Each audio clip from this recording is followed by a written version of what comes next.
us today, and I don't know if they want to just go ahead and quickly introduce themselves. I know we've all made introductions as most of you have arrived this morning, but we have Jennifer Hogue, the Director of Legislative Services. We have Will Schwartz, lobbyist with our division over at OSBA. Renee Gibson, who is our administrative aficionado. And we have Mark Bobo. And Mark, do you want to mention what your title is? Sure. Because I know I'll probably mess it up. No problem. Good morning. Mark Bobo, and I serve as the membership position and engagement consultant. And simply just here to serve whatever needs you may have as a member of OSBA. Relatively new, this will mark my 4th week here, but excited to serve with you. And if there's anything I can do to help make your journey to continue that much better, I'm happy to serve. Thank you. And so we don't have a very formal program this morning, but what we're going to do is I want to have all the legislative candidates come up to the front. We're going to have a seat up here by the windows. And then we'll start, and I just want each candidate to mention the district that they're seeking, or the seat, the district. Feel free to mention if there's any pressing education issues you'd like to accomplish if elected in November. But try to keep it at 5 minutes or less, because we want to get through everyone, and then we want to turn it over for questions and answers from the membership. And I do want to, and somebody, if anyone else has a conflict, let me know. I do know Reggie does have to get going, so I was going to have him lead off. So if you have any pressing questions for him, make sure you get his contact information so you can go ahead and follow up with him. Or you can follow up with us and we can get you that information. So with that, why don't we go ahead and just turn things over to you guys as the candidates. And then we do have one additional candidate seeking a seat on the State Board of Education. That's Kathleen Purdy. And so we'll have Kathleen follow up after we do the legislative candidates. I'll stand over here. Thank you, James, for the introduction. My name is Reggie Stolzfus. I'm a candidate for Ohio House District 50, which is the eastern half of Stark County. And I'll begin by telling you just a little bit about myself. Born and raised right here in Stark County. I've lived here my entire life. I'm a graduate of Lake High School. Graduated in class of '99. Married my high school sweetheart, Jeanette. We've been married for 16 years.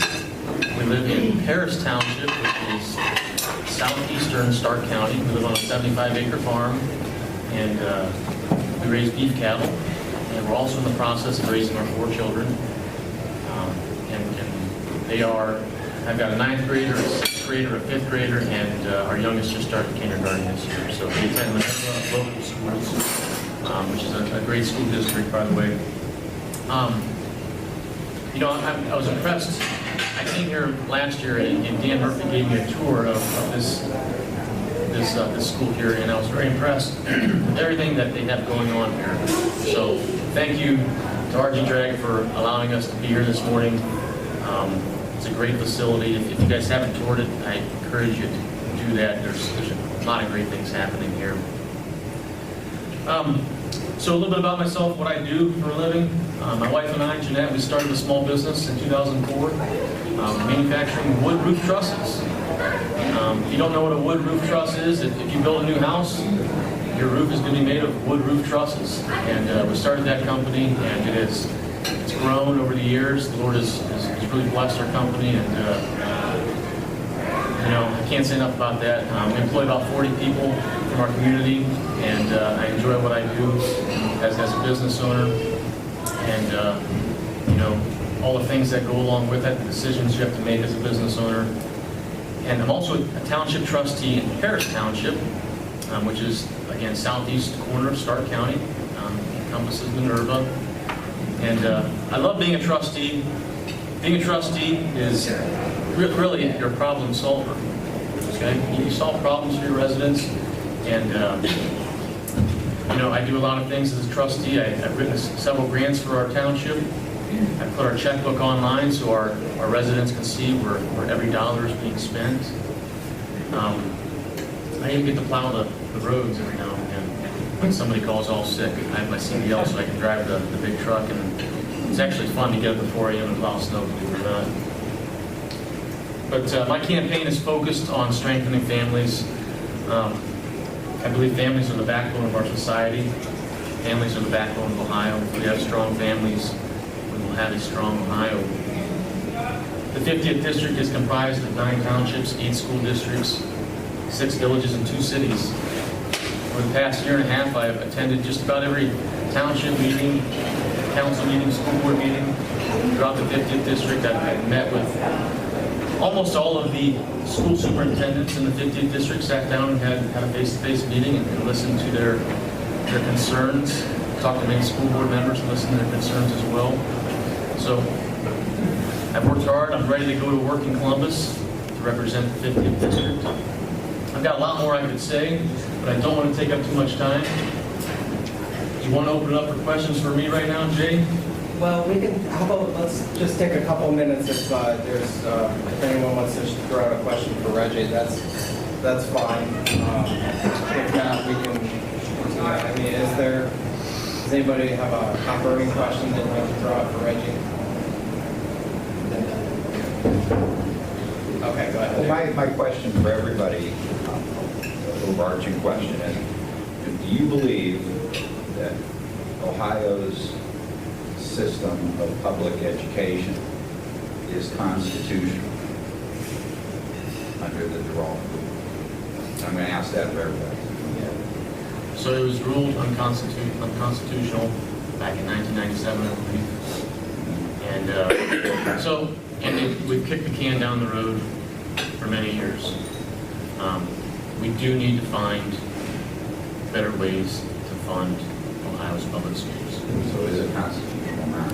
It would not be constitutional if that's what the Ohio Supreme Court said. So, going back to what the Ohio Supreme Court said, no, it is not. Thank you, Eric, for throwing out that very light question. No, we appreciate that. And we do know, you guys as candidates, not everyone's going to have all the answers. We hope that you look towards the field and communicate with your local districts, your local boards, your local superintendents and treasurers for continued feedback. So, Reggie, well, thank you for being here. I do know you have to get running, so we appreciate that. And we'll just go ahead and just go down the line and go to Representative Roeder. Thank you all.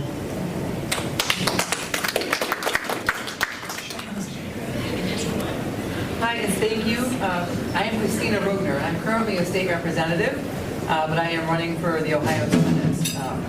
So let me give you a bit of background about myself, what we've done in the legislature for the last couple of years, and then a look ahead. So I have a background in mechanical engineering. I love math and science. I never once thought that I would get involved in politics, but I became an engineer out of school. I did that for 4 years. I went back, got my MBA in finance. Again, loved math and numbers. Went to work for McKinsey & Company. It's a management consulting firm, and really enjoyed my work there. But it was at McKinsey I met my husband, and after 5 years we were married. We had our first daughter, Catherine, and then I decided to stay home with Catherine. So I left McKinsey, stayed home with her, and it was at that point I started to really start paying attention to what was going on, locally. My dad had retired. He joined Hudson City Council, and whenever there was a 6-to-1 vote, I knew that without reading further in the newspaper that one was going to be my father, and it usually had to do with government wasting money. So I'm like, poor dad. So I'm going to run. So I threw my name in the ring in 2005, and I was elected to Hudson City Council on a platform of fiscal responsibility and open and transparent government. And I got to work, and I really enjoyed those years on council. I was reelected in 2009. I served 5 years on Hudson City Council, and then I went to the state legislature. I was elected to the state rep in 2010, and then reelected in 12, 14, and 16. So now I am term limited. There's an 8-year limit, so state reps every 2 years, so 4 elections, and I'm done there.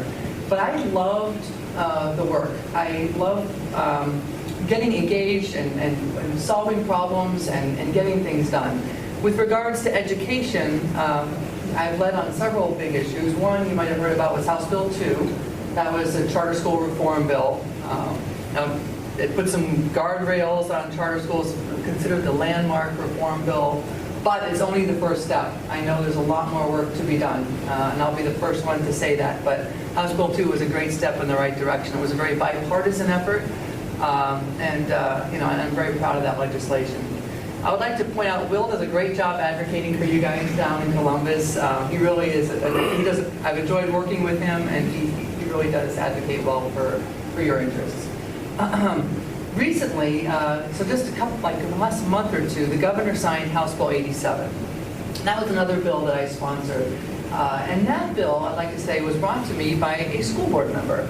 It was a gentleman named Mark Curtis, who's on the Twinsburg City Schools. And he came to me one day at a coffee shop and he said, you know, Representative Rogner, if a charter school is audited and they find what's called finding for recovery, meaning that there's some money that's been misspent, he said that, or it shouldn't be there. He said that money then is pulled back and put into the general revenue fund of the state.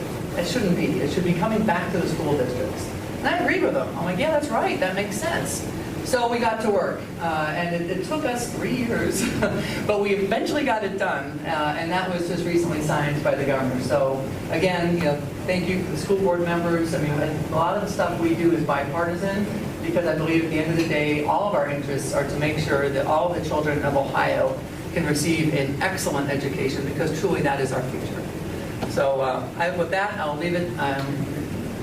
Thank you again for inviting us. We've got a lot of great candidates to hear from today.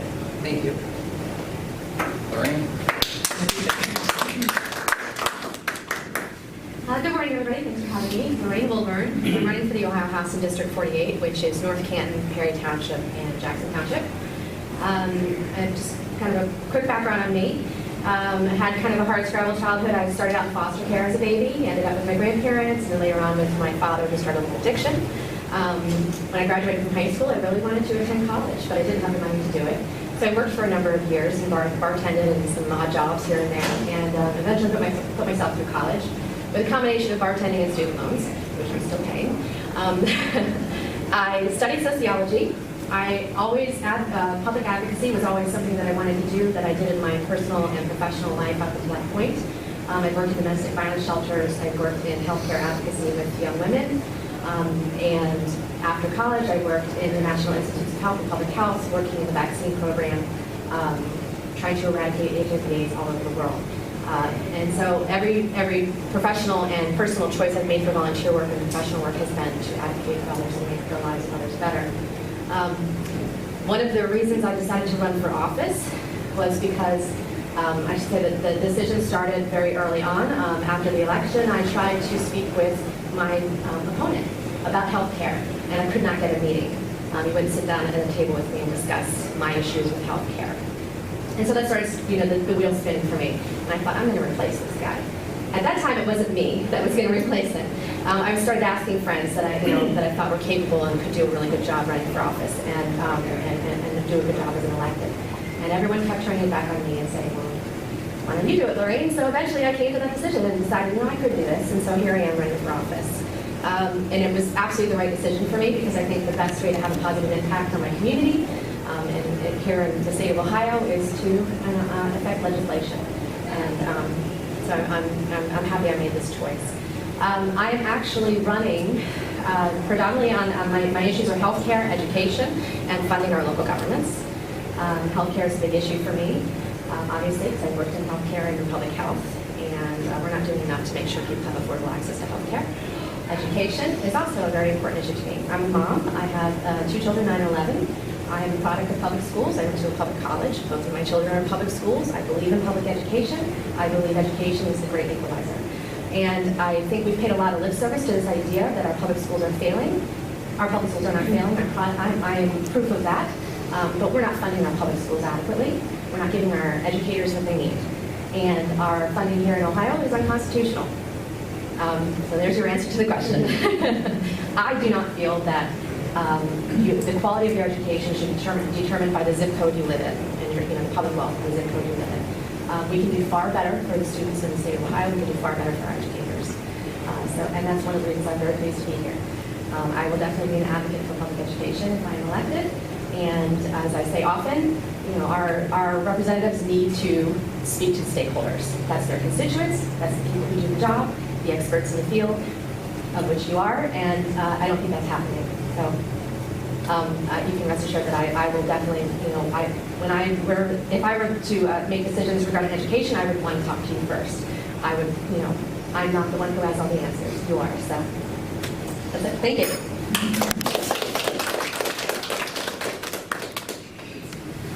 Good morning, everybody. Sorry I was late. Traffic jam on Route 8 that a couple others might have experienced. I am Casey Weinstein. I am running for the Ohio House of Representatives in the 37th District, which includes Hudson, Twinsburg, Stowe, Macedonia, parts of Cuyahoga Falls, Silver Lake, Monroe Falls, Northfield, Sagamore Hills, thank you. Reminderville, thank you very much. Spoken like a true pro. Little background on me. I am an Air Force veteran, grew up a brat all over the country, and ended up going to the Air Force Academy in Colorado Springs, where I met my wife, Amanda. When we graduated from the academy, she was assigned to Wright-Patterson Air Force Base, I out to Los Angeles doing cybersecurity, and when we got married, they moved me to join her in Dayton, Ohio. So that's what brought us to Ohio. When we finished our active duty commitment, we decided to stay in the state, fell in love with it. Amanda ended up pursuing a PhD at The Ohio State University. I did an MBA there. When she finished, she was hired on to the University of Akron. So she is a teacher, professor at the University of Akron. And I worked from home and was happy to follow her up to beautiful Hudson, Ohio. After a couple of years of living in Hudson, Ohio and getting involved in the community, I had an opportunity to run for city council and was elected in late 2015 and have served just over 2.5 years on the Hudson City Council. What I've seen on council, I've had a wonderful experience working with wonderful people doing great things for the city. But what I've seen is headwinds and decisions being made at in Columbus that are affecting communities, which has caused me to decide to run for the next level and try to represent our districts at the state level. The three things that we're talking about in my campaign are investing in local communities, restoration of local government funds, fighting for exceptional public education, and delivering on 21st century jobs. But I think the most basic of all three of those things, and the number one thing that we can do to strengthen our state for the future, is properly funding and getting education right. This personal thing for me, my 4-year-old hopped on the bus for the first time and is attending public schools in Hudson now. So it really hits home when you send your kid on the bus and you are trusting that system to prepare them for the future in a large part, a major factor of their success. So we've got to get that right. Two specific things, policy things that we need to fix. One, funding formula, unconstitutional. It's actually been ruled unconstitutional 3 times. And they have not quite figured it out how to fix it. What we've done is contort and distort this formula, and the real-world implications of that in the 37th district are felt very much, because districts like Woodridge in the 37th receive $800 per student from the state, whereas schools like Hudson receive more, still not enough. But it's essentially victims of this crazy formula, which causes a tax transfer and higher burden on local school districts and local taxpayers to fund kids. And now Woodridge is up for a third levy millage this time. It's very uncertain if that'll pass, and they're talking about cutting into operations and into programs and into real things that will have serious implications for student outcomes. So we need to stop trying to fix the formula and toss it out and find a new one. And we don't need to start from scratch. I think we can look and emulate states like next door in Pennsylvania, where education outcomes are on the rise, as opposed to Ohio, where they've been declining since 2010. Now we're 22nd in the nation, down from 5th in 2010. Let's look, if the states are the laboratories of democracy and laboratories of laws, let's look where it's working, emulate that, fix that here, and start that process now. The second thing, a point I won't belabor, because I think we all know how charter schools were rolled out in this state and the implications that that had for public schools. But it hit home again for me this week when we've got schools closing in Northeast Ohio because of heat, because they can't afford AC on their buildings.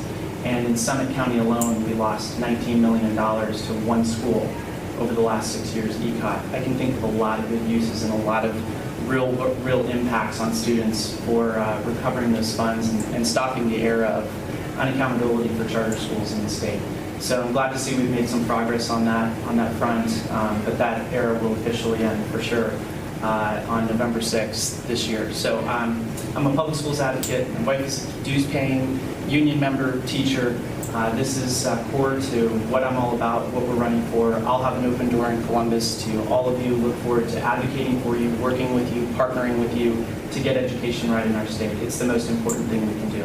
So thank you again, Casey Weinstein. I look forward to hopefully shaking some hands afterwards and sending this to the committee. Thank you.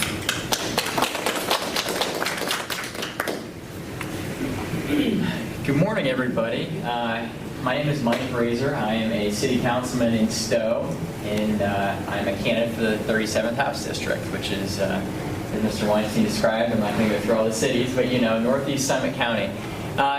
I got into government as, let me start back at elementary school. I grew up in Stowe, in Monroe Falls, and as a public school kid, just a kid from Stowe, as number 23 would put it.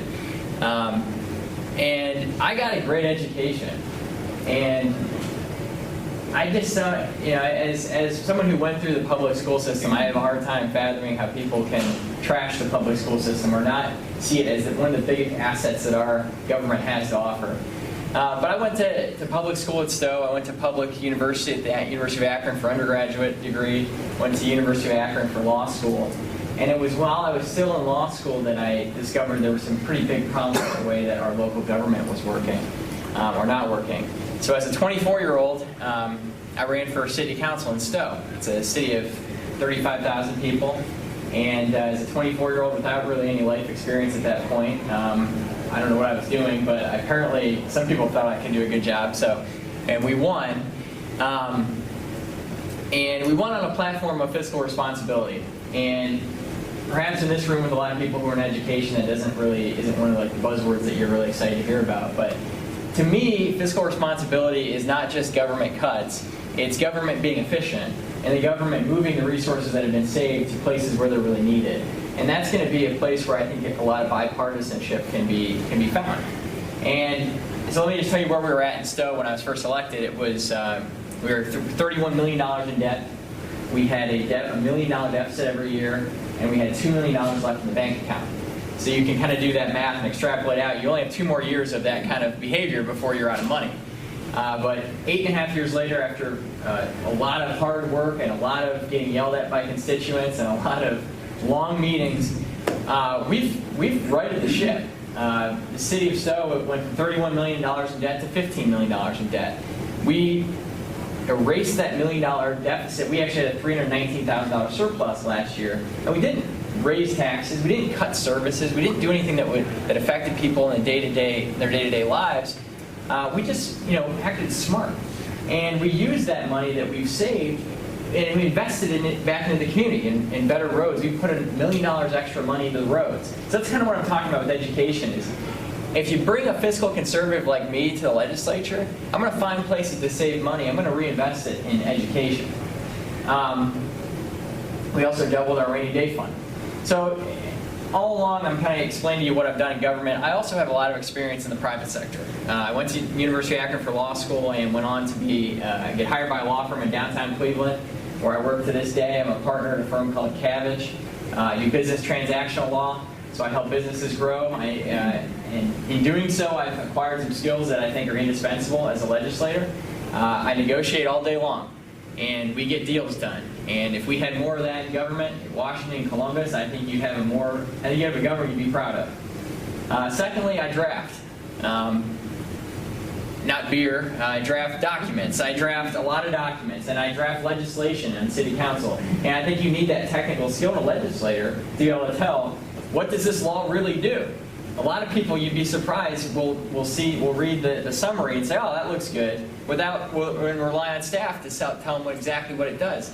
Well, that's not what the people are paying for. So if the people at 37th District elect me, they're going to have an advocate of public education, they're going to have somebody with the technical skills to get things done, and they're going to have somebody with the experience and track record that makes what they're telling you credible. So I appreciate the opportunity to talk to you guys, and look forward to hopefully serving down in Columbus. Good morning, everyone. I'm Bill Romer, and I'm running for the 38th District, which a third of it is Western Stark County. And I happen to be a member of the Ohio School Board Association. So these are some of the people that, that we pay dues to regularly. I serve on the Summit Education Service Center Board of Governors as Vice President, and I have a passion for education. And it came about somewhat of a circuitous route. I started out, I went to Case Western Reserve, was able to graduate early from Case summa cum laude, ended up being Director of Sales for AT&T. I was able, fortunately, to retire and started volunteering for the schools, Revere local schools. And I set up a tutoring program. I brought parents in to tutor children in math because I have a passion for math. In doing that, the principal came to me and said, Mr. Romer, we'd love if you'd come in and be a substitute teacher. And I have an MBA from Case. I was teaching at the college level. I said, but I don't have a teaching degree. He said, that doesn't matter. We really need substitute teachers. And I've spent almost 3.5 years in the classroom teaching because I can fortunately walk in and teach pre-calculus and calculus. I also tutor a number of kids. Just last night, I was tutoring somebody in pre-calculus. So I work very hard from an educational perspective. I also served as what would be down here in Stark County as a county commissioner. In 2010, I ran for Summit County Council at large to represent all 541,000 people in Summit County, and I was elected. And I worked really hard. This is my full-time job. I've made a couple commitments serving as a public official. One is that, if at all possible, I will never miss a meeting. And I never have missed a meeting in 4 years on Summit County Council and almost 3 years on the Summit Education Service Center Board of Governors. I was there on my birthday just last month. The second thing I said I would do is that I would go to every community every year. So I could walk into Reminderville or Mogador or now Beach City or Wilmot here in Stark County, and the elected officials know who I am because I go in and I meet with them, I talk to the residents, and I talk to the elected officials. The other thing that I've started to do now is go to every school board across the district, and I have met every school board member and every superintendent in the district. Like I said, I have a passion for education. I work really hard. I also happen to be a certified public accountant. One of the things we've done with the Summit Education Service Center is per my direction, we now have online checkbook so that the residents can come in and look right from their computer and see where we're spending money. I was termed by the Akron Beacon Journal, I think they called me the watchdog of Summit County when I served on Summit County Council because I am very fiscally conservative. I look forward to any of the questions you might have, and I very much appreciate your time. Thank you. Okay, so now at this time, let's just transition to some questions. Before you ask your question, if you could just say who you are, what district you're representing, and if you're a board member or if you're a superintendent, that would be great. So, and you can direct a question to a specific person or just open it up to everyone. So who would like to start? Eric? You know. Eric Resnick, and I'm the Vice President of Kansas City School Board of Education. Right down the line, yes or no? Is Ohio's public education system constitutional under the law? Yes or no? I am not an attorney, and I do not know. I have been in the legislature for 8 years, and I voted no on the last budget because I did not approve of the funding for the education that was in there. I don't like what they did to Hudson. I didn't like what happened to Woodridge. So I was a no vote on that budget. And I guess you're asking for a yes or no question. I can't give you one. I'm not an attorney. I don't think it is, but I can't say that definitively. Okay. No? Unconstitutional. Unconstitutional? I don't think it's the Supreme Court's purview, but I do not agree with how the funding works. As we were discussing over breakfast, I blow it all up also. So I don't like it, but it's not really, in my opinion, it's a legislative decision, not a Supreme Court decision. It was ruled unconstitutional 20 years ago and hasn't been ruled on since. There have been significant changes made to it. I believe there should be additional significant changes. Well, I have maybe one more. Okay, one more. It isn't just money that the school district worry about. We also worry about policy. Quite frankly, the Ohio General Assembly, especially in the last 15 years, has made education somewhat of a political football when it's been convenient to do it. And two issues come to mind. One is the report card. The other is the graduation requirements. And just to set the first question up, in 2011, and you were there, Christina, in 2011, when people testified, when the new report cards came in, the A, B, C, D, F report cards, people came to you and they testified and they said, look, don't do this is terrible. But because at the time, it was impacting high poverty urban districts first and most, you're not important, we don't care about you. Now that it's hurting the suburbans and the more affluent ones, everybody's running and jumping on the bandwagon saying, oh my God, we have to get rid of this. We were a political football, and the General Assembly hurt a lot of kids. Graduation requirements, the same thing. We are potentially facing a graduation crisis in this state next year if the General Assembly doesn't do something. Again, that wasn't about education or education outcomes. As Casey accurately said, Ohio's educational attainment outcomes have plummeted since the General Assembly's been doing this. So I want to know from each of you, that context, but from each of you, what is your vision for first getting the General Assembly to stop hurting public education? And secondly, to work on that equity piece so that we don't have to come back to you with things like this all the time. Can I add a statistic, Kim, just to support what you're saying, graduation hot topic? Clearly, I'm the Mahoney County Educational Service Center superintendent. We service over 40 districts. We have 22 that partner with us fully. So we have 50,000 students that we impact. We are still crunching the numbers, but on average, we're anticipating about 16% of the kids in the valley. So Trumbull, Mahoney, Columbiana, some of Portage County, and I think some of Stark is in with us. We anticipate about 16% of those kids who used an alternative graduation pathway last year. So if there's not an answer to this quickly, we have 16% of our kids not getting diplomas. And in addition to that, has anyone considered what that does to our welfare system, what that does to the amount of taxes we're paying, what we're going to do now about overcrowding of senior classes, and all of those sorts of things. Just since he's the light guy, I thought I'd just give you all that together. Thank you. Who would like to take a stab at that first? Thank you for the question.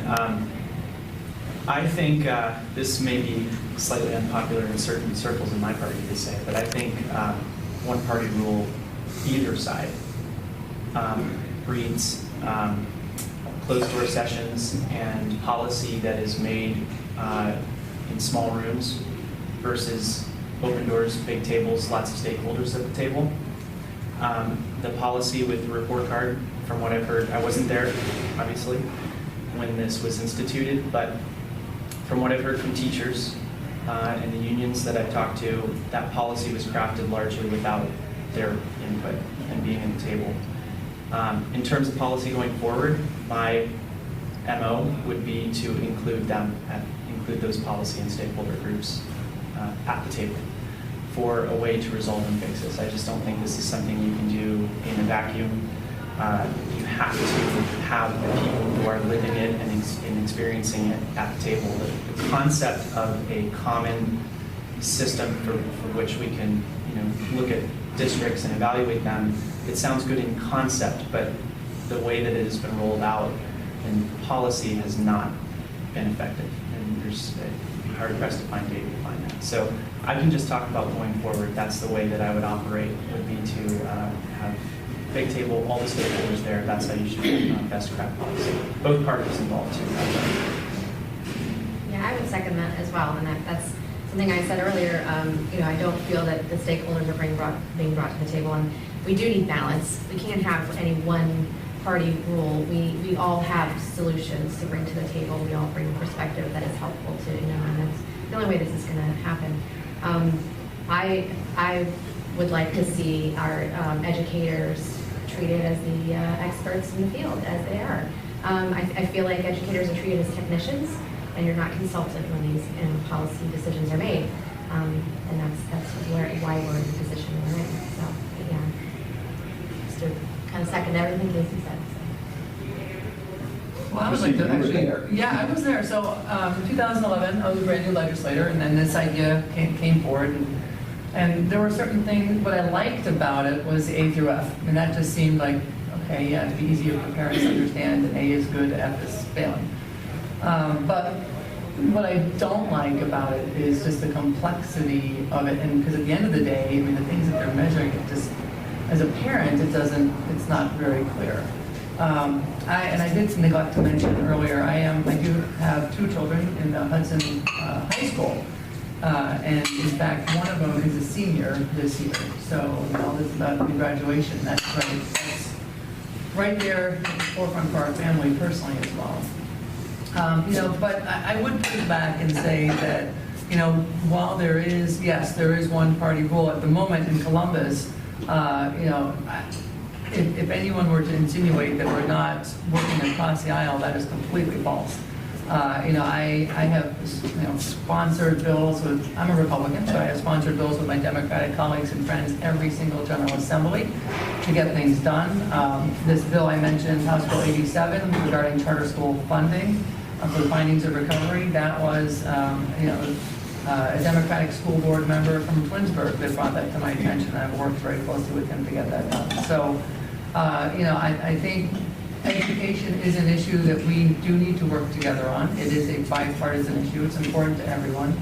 And I think you do see a lot of that happening. Are we perfect? No. And do we make mistakes? Yes, I get it. But you know what? We can go back and, I know I, for one, and many of my colleagues down in Columbus do want to hear from ideas from everybody. And as I did mention, I did end up voting against, I voted against 2 budgets in the last 4 years, Republican budgets. And this last one specifically because of funding for our schools in our district. So my door is open, and it always has been open. Will knows that. And I continue, as I look forward to the Senate, I would look forward to working with each and every one of you. Feel free to call me. Even if you're not in my Senate district, I'd welcome a phone call from you. I'll go. Philosophically, I believe in local control of our school districts. And I believe that there's people who are out of touch in Washington and in Columbus who are not necessarily the legislature, but are putting their thumb on the scales without really understanding the impact of what it does to people on the ground. I think I agree with everything that's been said so far.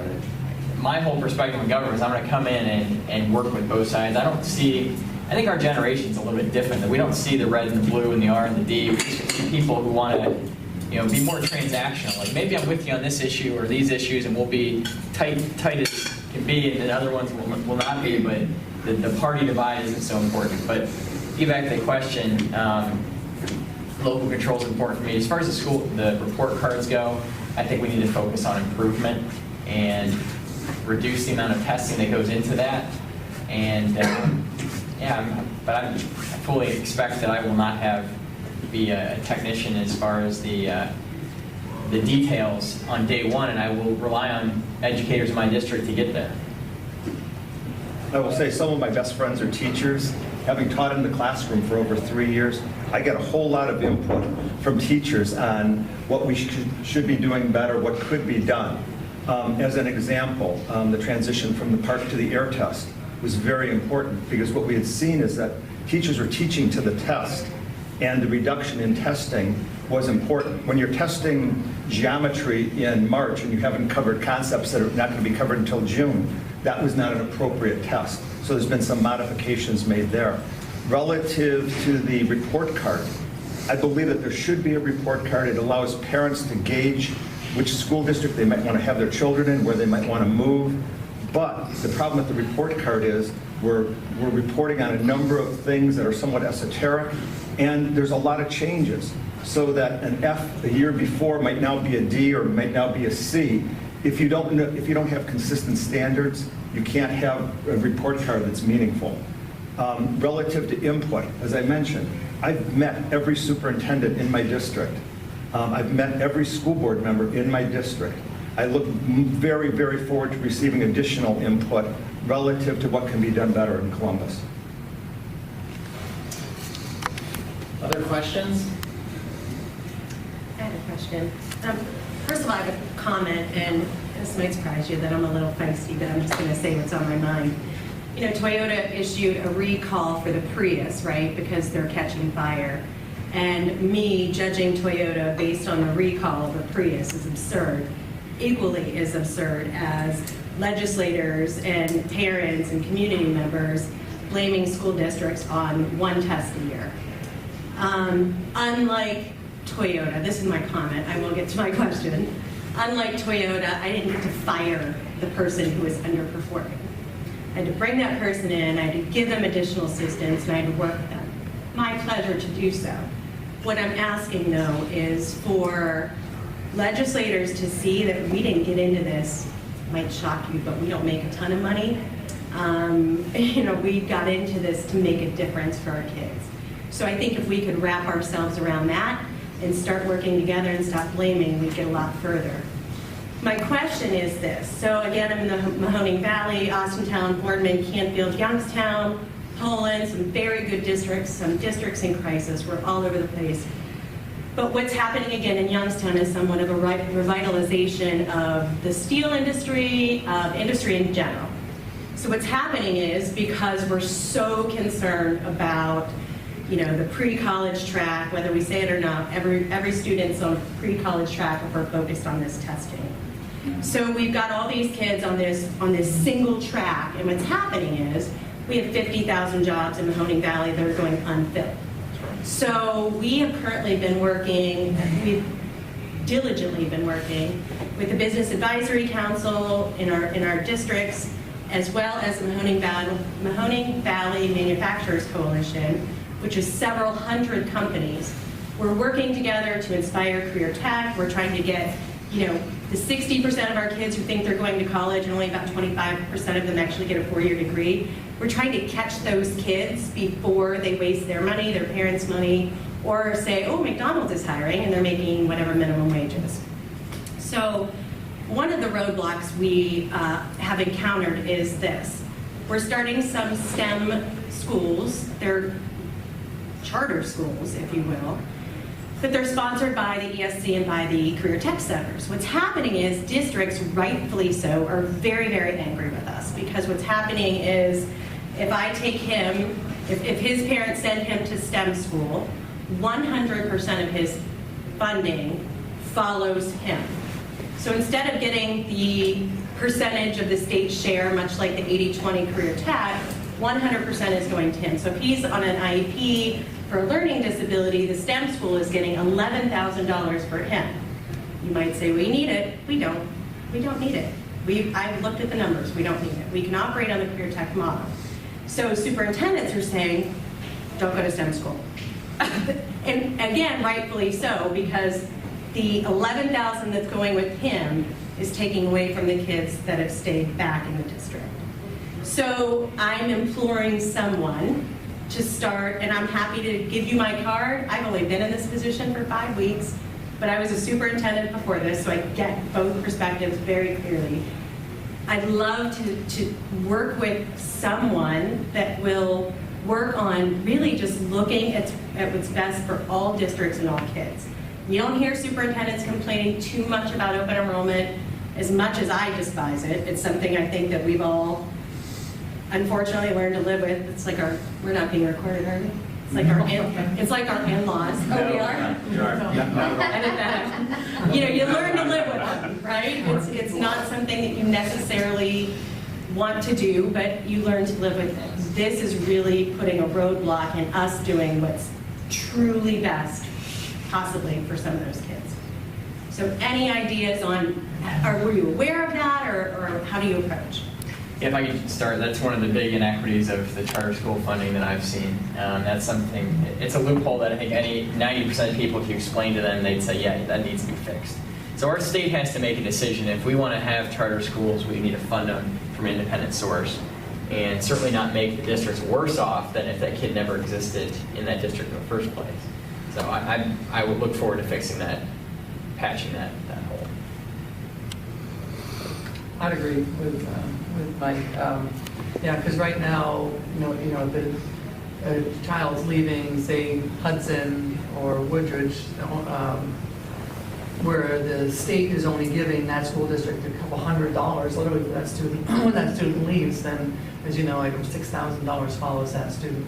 And that every time the student leaves, that really hurts the district deeply. So I agree with Mike. In fact, that's something I've already started to have discussions on with some of my colleagues down in Columbus and with some school board members in my district about how a different model. So it would be like an independent source of funds, so that when the student leaves a district, it doesn't actually financially hurt that district. So then we can make the right choices for each child or student, because I agree with you, not everyone should go to college. There are many excellent high-paying jobs where people are gifted in a particular area that can help strengthen our economy. We want to encourage those students to follow those career tracks as well. Well, I agree with both Mike and Representative Rotner. And I would just add, in terms of the new funding model that has to be worked out, so it's not a zero-sum or even worse situation for a public school when a student goes to a charter.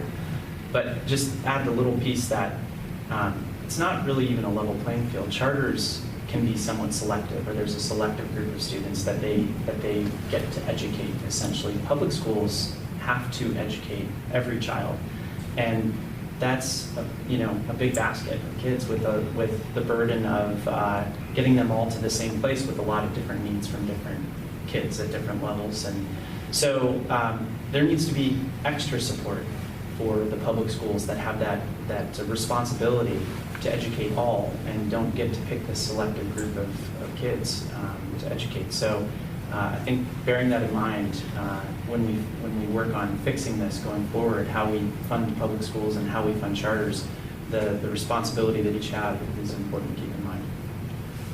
Relative to your comments, you had talked about maybe two things. One was the need for additional technical education. And I met with the superintendents both at the Portage Lakes Career Center and Cuyahoga Valley Career Center. I tutor a student at Cuyahoga Valley Career Center. And I agree totally with that. Relative to funding, one of the potential opportunities we would have is to modify funding for charter schools by funding them directly from the state rather than taking those funds from the individual school district. There would obviously have to be other modifications made to the overall funding formulas then, but having done that, it would be more universal, there would be less penalty to the individual school district, and at the same time, it would allow students to succeed wherever they want to attend. I just want to be clear about, this charter school that I was talking about, we're operating. An this. ESC The sponsored ESC is school. the fiscal agent. Yes. The career tech is the administrative agent. We did it because we believe it's what's best for kids. But we are hurting possibly, well, I know that we are taking from other districts where I think the state really needs to step it up and figure out how to differently fund schools that require that much more money with equipment and training and specialization. That's just the bottom line for me. And the Summit ESC did operate a charter school also. We do not now because the districts came to us and they were not happy with that. So we've made modifications to try to better the districts that we represent. Thank you. Great. Well,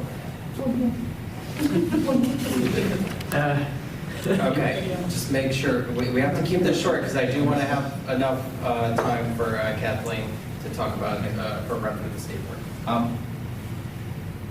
I'm just a little troubled that you're all talking about charter schools, but not in the sense of maybe we ought to start getting rid of them.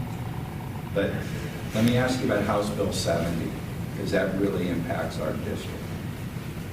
You voted for it. Is it still correct? But I've been through 4 House Bill 70, so if you please The specify. Youngstown one.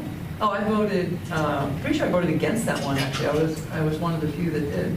But keep in mind, Yeah, House well, Bill 70 it's- started out as revenue It services. started about as And something modified completely in different. Right, I'm pretty sure I voted against that If one. I have that incorrect, I'm Yeah. sorry, but is House Bill 70 okay? House Bill 70 is the Youngstown one. Districts like Kansas City are 4 or 5 of it. Is it okay? What do you mean, is it okay? I mean, if you had, I mean, House Bill 70 is probably for a high-poverty urban district right now in Ohio. House Bill 70 is one of our biggest threats. Okay, so We we're worry talking about the about it. CEOs? Yeah. Take note, yeah. With right. the Academic Distress Distress, so Commission, yes, right, so- that is of major concern. And the legislature The legislature passed did it. that to us I voted against it. in a basically, dark of night, quiet thing and just drop this on at the last minute, silly season kind of bill. First of all, is it okay? And what would you do about it? Well, I just told you I voted against it. Should it be overturned? Well, yes, I think so. Okay. Yeah. I mean, Yeah, I disagree with it completely. It should be overturned. Same. I haven't read it. I've not read it. Let me just, I just want to mention a few things, and we don't have to get into the weeds on this, but when House Bill 70 was pushed, it was obviously, there was a big push from the administration to get that language regarding the Academic Distress Commission put in to the law. Since then, there's many, especially there are many in leadership positions that are pushing to change what was put in place. And so there is a lot in the legislature now that recognize this isn't working. We need to take a different approach. We have had pushback from the administration and threats of vetoes that actually going through during this General Assembly. So it will be something we'll be looking at in the next General Assembly going forward if we can't get anything done throughout the rest of this year in the session. So I just wanted to add a few comments there. Can I just say real quick about the Sure. charters that you said that you're disturbed that people aren't talking about eliminating charter schools? I'd like to address that really quickly. Me too. I think charter schools are a challenging issue. I disagree with them being for-profit. First of all, I don't think anyone should make profit off of educating our children. So I think it should be reformed, at the very least, to be a nonprofit system. And then the other piece of it is I've spoken to parents, voters, who have children who are in charter schools for various reasons. And, some of them have very legitimate concerns and reasons for choosing charter schools. So I don't necessarily think it's the best thing for all students to eliminate charter schools, but we definitely need to overhaul this system. It's not serving our communities well, and in some cases, stealing money from our children and our taxpayers. So this is a system that needs to be radically reformed, and these things really need to be addressed immediately. In my opinion, I have talked to parents on both sides who have been hurt by the charter school system and been helped. But, in every instance, we need to fix the system. So. I would like to thank Lorraine for bringing that up because while charter schools has been an issue that I have focused a lot of my attention on over the last 4 years with House Bill 2, with House Bill 87, House Bill 2 being the Charter School Reform Bill, 87 of course being that the Financial Recovery Bill. But through the course of that, I recognize that there are a lot of charter schools that have been failing the students, and those we absolutely need to close and fix, and that's what my efforts have been focused on. But I will tell you, I have visited a lot of charter schools that are excellent also. Inner city Cleveland, if you guys haven't been to the E-schools, the E-schools are breakthrough schools up there, it was one of the most impressive things I have seen. They take these children from the inner city schools, they're in dress code, and when I walk into the classrooms, I'm standing there and not one student's eyes leave the teacher. they stayed focused on that teacher, and they kept answering the questions. They go into the next classroom, same thing. These kids are engaged, they are learning. On every single door, there's things about colleges, okay? There should be some career tech too, but they have colleges on every door. And when you see them in the hallway, they stop, they shake your hand, they look you in the eye, and they have intelligent conversations with you. I mean, there are some charter schools that are truly doing some great work, and those schools should be recognized, and they should, and we should be applauding the work that they're doing there. So, So while yes, there's definitely work to be done in charter schools, and I am definitely leading the charge on that. We also need, I think, to step back and recognize some of the good work that is being done.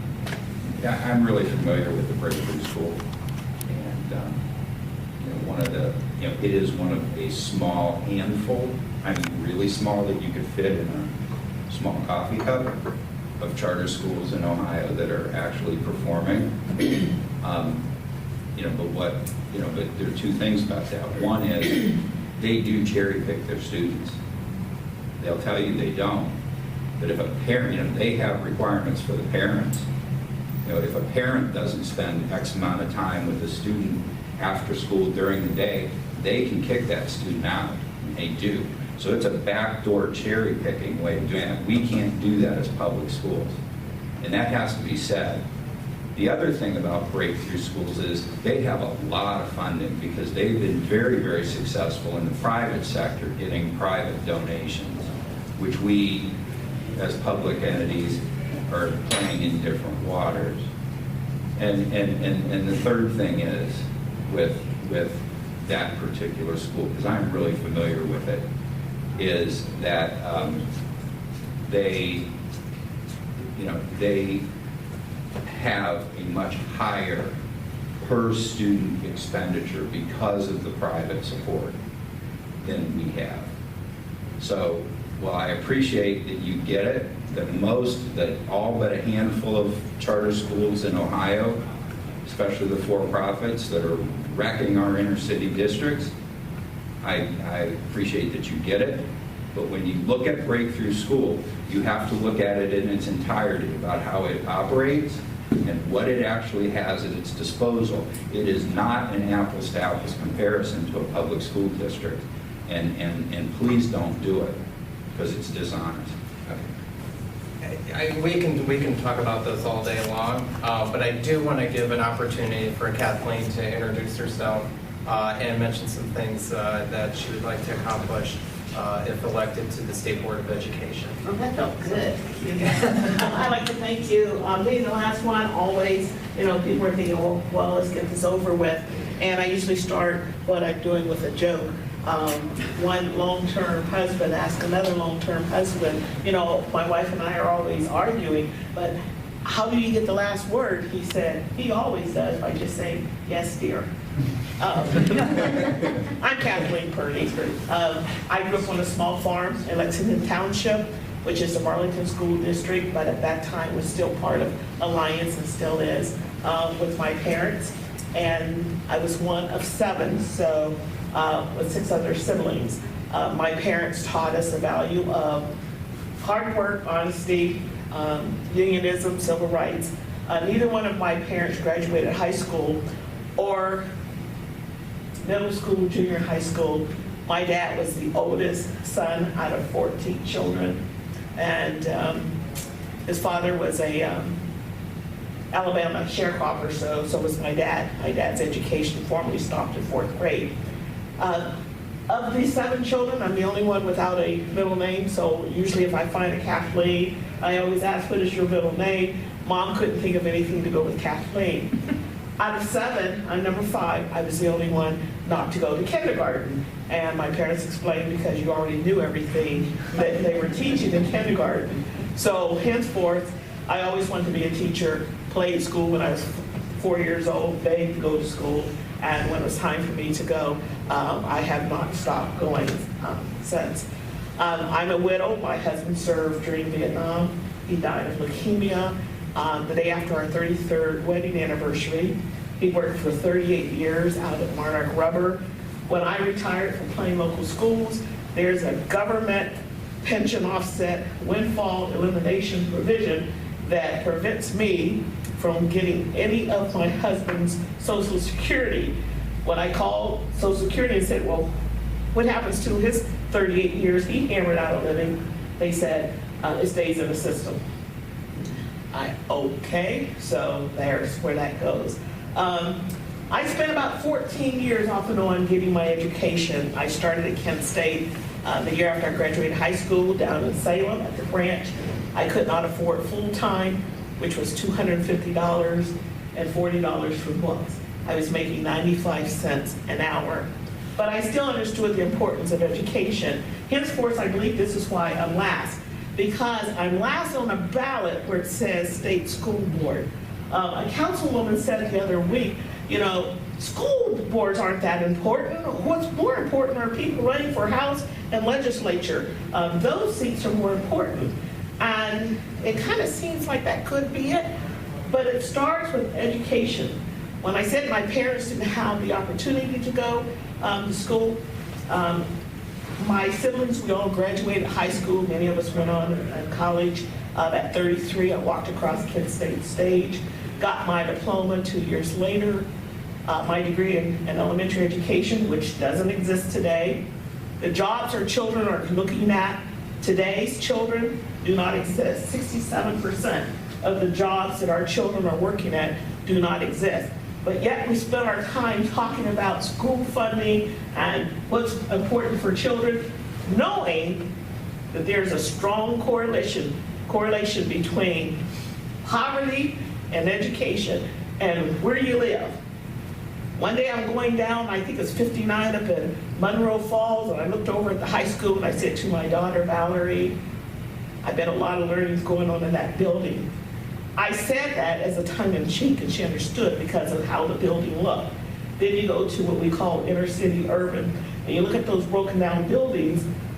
Companies won't relocate their employees to those areas if they don't have good, strong schools.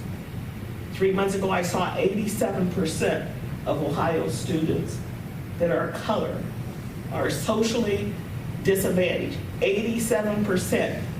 Research says you come from poverty, that poverty usually follows you into adulthood, and yet still we rely on an unconstitutional 4-time ruling to say this is how we're going to do it, and therefore you have this large disparity between what's happening. I served in our teachers union for 6 years as the elected district rep. I covered 6 counties. Most of our meetings were right in this room here. The first year, they said, just don't make any differences, you know, just keep going, Kathleen. And I said, no, I want people in 6 counties to know what I look like. So after teaching here and playing local, at the end of the day, I traveled to Steubenville and Westerville and West Wellsville and East Liverpool and Boardman and down to Wayne County and Holmes County. All these 6 counties, because I wanted them to know that I'm real. What I say is because I've learned the lessons. I'm blessed to have been able to work as a classified employee. Oftentimes I look at a teacher's face and say, I was a teacher's aide. They almost look like, oh, I wouldn't say that. Oh, she's just a bus driver. But my mom and dad, they were teachers. We have to get rid of that class and that status and being able to say, we are serving in public schools children that don't have an option. My children didn't have an option. They went to public schools. Why? Because their mom was a teacher, and at the end of the day, I couldn't come home and reteach anything. I was tired. My son is serving his 20th year this month in the U.S. Army. I had him take college classes at Burlington. Mom, I don't even want to go to college. But just in case you become an old man at 40 and you decide you want to go to college. Well, it didn't happen for him. He went to the military. He loves it. My daughter went on to Kent, graduated. She has 2 master's degrees. She's employed today at Kent. Yesterday, she said, Mom, we're having a tailgate party. I know you have a house full of stuff, which I do. They say I'm on overload. Could you bring up a card table, and could you bring up some tablecloths and things? And I said, this is why God blessed me to go the route that I've gone. So that after 16 years of commuting, weekends, weekends, and at night, after teaching as a classified aide, that to this day, I have the resources, no thanks to that 38 years my husband ran out of living, and that his Social Security stays in the system, to be able to drive up to Kent last night and drop off those items for her, looked around the campus, I'm thinking, I haven't been here in like 37 years, and get back down to Stark County for the Democratic Women's Club meeting at 7:00 p.m. Why? Because I've always had to multitask. It seems like it comes natural for me. I like what everyone was saying, but the truth is, for House Bill 70, I was down over in Boardman at a meeting with some other teachers, and they said, over to Youngstown, there's a meeting tonight. It was September 2015 about House Bill 70. Went over there, and that's when I learned about House Bill 70. I did not win my seat. I ran in 2014 for State School Board, District 8. I didn't win in 2016, but I let them know, once you have connected with me, win or lose, I'm still here. And so I still, once a month, sometimes twice a month, that's 80 miles round trip. But that's not their problem, and that's not my problem. I travel there, and I've listened for 3 years and been involved in House Bill 70 and know how it was rolled out and how it should have been. It was done without any input from the teachers, the taxpayers. Why? Because they're urban. We have our urban aid. We have 2 other schools that's now under House Bill 70. The CEO, he was hired making $165,000. I don't think any of you make $165,000 yet. And he's only in his 30s. He just turned 40 this year. The next year, he gets $170,000. And the third year, which he's in now, $175,000. He was all out in Colorado looking for a job, getting ready to change with all that kind of money. And what happens to those students? Same thing with East Cleveland. They're looking at Dayton, that school takeover. We need someone in here that has walked the walk, talked the talk, and don't mind working before they're elected and after they're elected, because anymore, I like to say, well, what were you doing 5 years down the road? And a lady the other day, she's running for Congress, and she said, well, get me elected first, and then I can address the GPO, that government pension offset. I'm thinking, well, what are you going to do if you don't get elected? Are you going to still do this? And she looked at me, kind of like Eric, like, well, no, I'm not going to do anything. That, we don't need any more of that. Our children are too precious. They're not for sale. Again, I have a daughter, Valerie, and I have a son, Sergeant First Class Roland Jr. He's been on 3 deployments in the last 4 years. First group to go over to Baghdad. 8 of his buddies came back in boxes. One was only 18 years old. 18-year-olds can take a gun and go to war and lose their life, but they go with training. A 19-year-old Brandon Sloan, my son said, Mom, he's a nice kid. We have a problem in America. We have a problem that starts when we stop valuing teachers and the work that we do. And finally, when we used to lobby our legislators, I used to say, why don't you come visit my classroom here in Plain Local? The 3rd year I was in the classroom, I was honored as the Stark County Law-Related Teacher of the Year. I don't want you to come with your buttons on and your suit and tie, because then the children, they behave. I want you to just come just like you're a parent and sit down and really see the whole picture. We talk to those students before you all come in. Shh, don't say anything now, you know, we might have extra recess, you know. And so let them come in and see what it's really like. So, lastly, for substituting, thank you for that, but my sister, who's 6 years older, she started substituting in Kansas City 2 years ago. You know what she started to do? Text me, Kathleen, can you believe, Kathleen, I don't want to hear it. I don't want to hear it. You used to say, I should be a teacher so I can have the summers off. Now she's there, she said, I understand by substituting what my baby sister goes through and what she went through. 33 and a half years that I spent in a field that I love. And in retirement, I've served the teachers until last year I was term limited as their district rep, again covering 6 counties. Why? Because I believe in what I do. And even if I'm not elected, I'm going to continue advocating for House Bill 70, and we're due in another month to go down to the State House for another rally with the support of Teresa Fedor there, because I believe in it, and I have nothing to lose, because all that I've ever gotten, I think I'm doing very well. And I'm not sitting at home, you know, thinking, what am I going to do today? I'm going to come over for the OSBA's legislative breakfast. So, thank you. Well, thank you all for coming out this morning.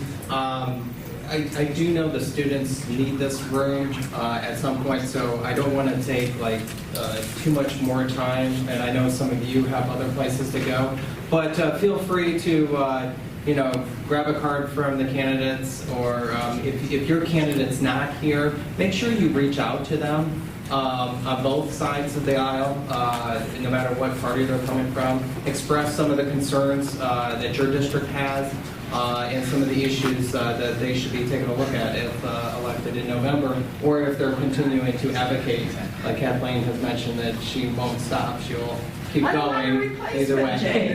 My term ended August 31st, 2017. There's not another retiree. And it stepped in. So thank you. They're out enjoying the life. Thank you.